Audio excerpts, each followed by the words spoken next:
سادت جلسة للمجلس التأسيسي التونسي اليوم أجواء توتر كادت أن تتحول إلى عراك بالأيدي بين نائبين، وظهر النائب إبراهيم القصاص في حالة غضب شديد بعد أن استفز على ما يبدو من قبل نائب آخر من المستقلين الذي يعرف بميوله الإسلامية. وقد نهض القصاص باتجاه زميله النائب الثاني متجاهلا دعوات نائبة رئيس المجلس محرزية العبيدي من حركة النهضة إلى الهدوء.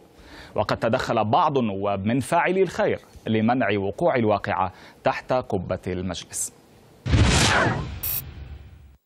سيدي الكريم، إذا كان هناك شكوى نستمع إليها، لكن الرجاء الاحترام، الرجاء الاحترام، مش بالسلوك هذايا سي إبراهيم، مش بالطريقة ذي، مش بالطريقة هذه. تفضل وتكلم. الزملاء الرجاء ارجعوا لأماكنكم، هناك الحجاب موجودين. سي إبراهيم القصاص تجلس أم تغادر القاعة؟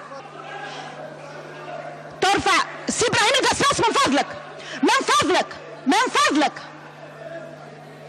ما هذه الفوضى؟